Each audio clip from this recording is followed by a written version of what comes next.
Eu demorei 36 anos para entender uma coisa que parece óbvia, mas que ninguém vive de verdade. Eu só tenho uma única chance. Eu só tenho uma vida, um tempo limitado, um corpo que cansa, uma mente que aprende, mas que também se condiciona. E, na verdade, você pode estar pensando: bom, será que eu ainda tenho tempo? Ou será que eu estou atrasado demais? E é lógico que algumas pessoas estarão adiantadas em alguma coisa e outras atrasadas. Mas eu não quero falar aqui hoje de idade, mas de despertar. Porque ninguém vai te ligar, ninguém vai te mandar um e-mail avisando que você está vivendo no automático, que você está adiando a sua vida, adiando a sua história, adiando os seus sonhos. E talvez esse vídeo aqui vai ser um empurrão para você, que eu gostaria muito de ter recebido antes e que eu só descobri agora, aos 36 anos de idade. E por muito tempo eu fiz o que parecia ser certo. Eu fiz o que esperavam de mim, o que dava menos conflito, o que não incomodava ninguém. E talvez você deve estar vivendo dessa forma, tentando não errar, tentando caber, tentando ser aceita ou aceito. Mas na verdade é que tem uma coisa que muita gente não gosta de ouvir. É que ninguém tá nem aí pra você do jeito que você pensa que está.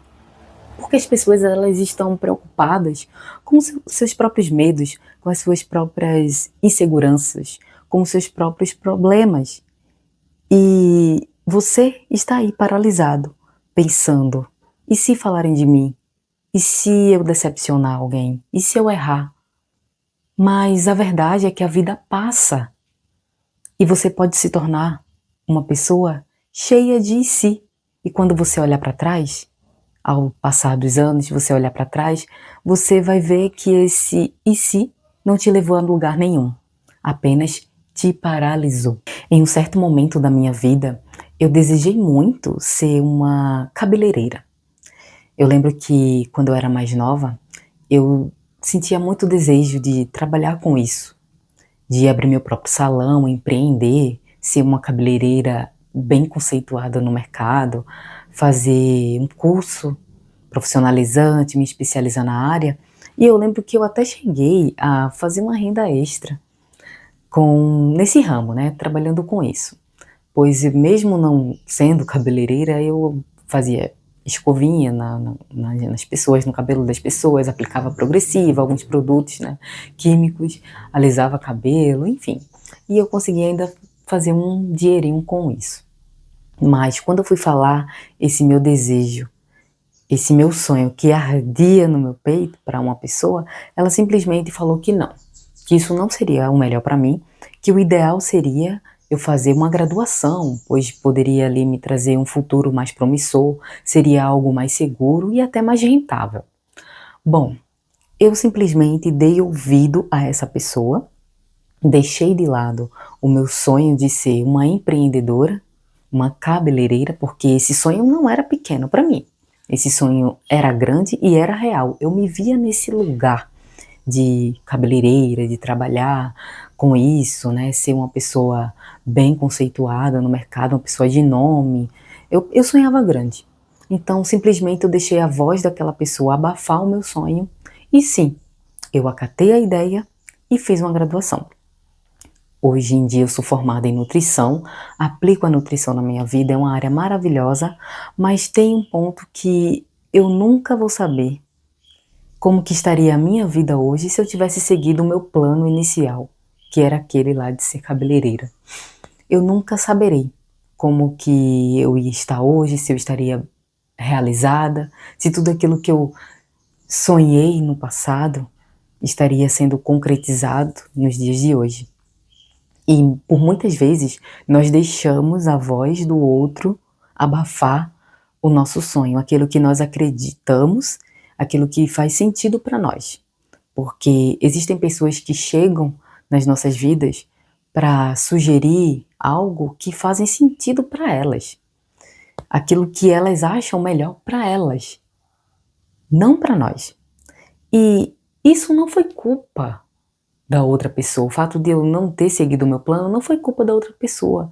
A culpa foi minha mesmo de não ter olhado para dentro de mim e escutar a voz do meu coração e simplesmente ouvir o que estava externamente ecoando, que era a voz daquela pessoa. E lógico que ela chegou para mim apenas sugerindo algo para achando que seria melhor para mim, com a lente dela, na ótica dela, achando que seria o melhor para mim. Mas naquele momento, o melhor para mim seria seguir o meu plano, e eu não fiz isso.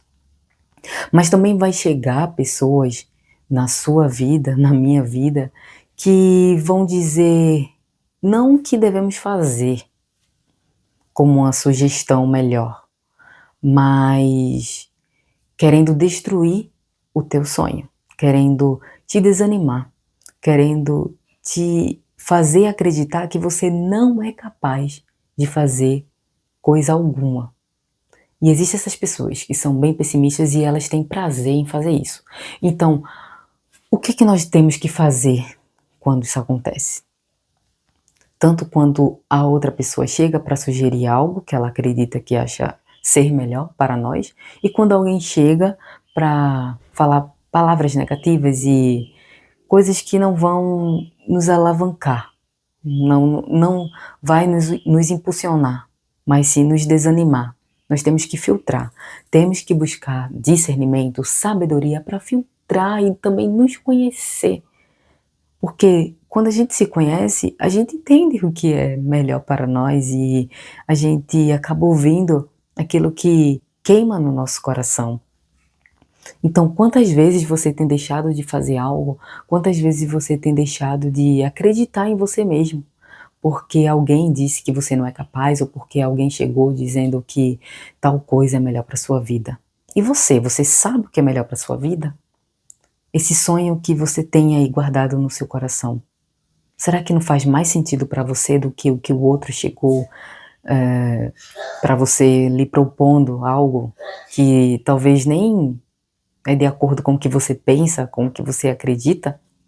Então que você possa filtrar e entender o seu eu, entender o que o teu coração tem falado para você, entender os teus sonhos, entender os teus objetivos e pensar, planejar e executar, colocar em prática, abafando as vozes externas, porque às vezes elas chegam apenas para nos atrapalhar, e seguir a voz que ecoa no seu peito, que diz que você tem que continuar e ir adiante com o seu plano, com o seu sonho. E eu sei que quando você ouve que ninguém está nem aí para você como você imagina, como você pensa que está, pode doer, mas essa frase liberta, porque as pessoas não vão estar te olhando com a lupa que você imagina. Você já parou para pensar nisso? Que as pessoas não vão paralisar as suas vidas para analisar as suas decisões? E que se alguém te julgar hoje, pode ter certeza que amanhã já esqueceu. Enquanto isso, você fica tentando ser uma versão aceitável, mas eu quero te falar algo de alguém que demorou muito para entender. Que ser aceito não paga o preço de viver frustrado. Você pode agradar todo mundo e no silêncio do seu quarto você se odiar. Mas também você pode desagradar alguns e finalmente se respeitar. E eu te desafio a ser quem você é, porque existe uma grande diferença em ser quem você é e em ser em quem você performa ser. Porque muita gente acaba performando no trabalho, na faculdade, na família, nas redes sociais, até mesmo nas igrejas. E chega uma hora que performar, fingir ser alguém que nós não somos, cansa. E a maturidade me ensinou algo simples, que ser quem você é de verdade economiza energia. Você erra mais rápido, você aprende mais rápido, você cresce mais rápido. E tem uma coisa que eu preciso te dizer, que ninguém precisa entender os teus sonhos, mas que você precisa entender a si mesmo. Seja o CEO da sua própria vida. Seja o protagonista da sua própria história. O protagonista da sua história não é a sua mãe, não é o seu esposo, não é o governo, não é o seu passado. Enquanto você terceiriza a responsabilidade, você perde poder. E Senhor não faz isso. Senhor pergunta: o que está sob o meu controle hoje? Qual decisão importante que devo tomar? Qual o próximo passo mesmo com medo? Porque a vida não premia a intenção. A vida premia execução imperfeita. E se você errar, não tem problema. Seja bem-vindo ao Clube dos Adultos Conscientes. Talvez você esteja esperando ter mais dinheiro, mais coragem, mais confiança. Mas deixa eu te contar um segredo. A coragem vem depois da decisão, não antes. Você não vai acordar um dia sem medo. Você vai acordar um dia cansado de se esconder. E quando isso acontecer, você vai entender que não adianta viver a vida dos outros. Não adianta adiar aquilo que te chama. Que não dá para repetir esse tempo depois. Porque só existe uma vida, uma chance, uma agora. E se eu pudesse voltar no tempo, eu falaria para mim mesma: pare de pedir permissão, pare de se diminuir, pare de esperar pelo momento perfeito, porque a vida não pede perfeição, a vida pede presença. E se você está aqui hoje, é porque no fundo você já entendeu que precisa mudar algo em você. Não tudo, mas o suficiente para você se respeitar mais. E se esse vídeo falou com você, não é coincidência, é consciência. Me conta aqui nos comentários e diga o que você tem adiado por conta do julgamento. E lembre-se, você não é figurante, você é protagonista e senhor da sua própria história.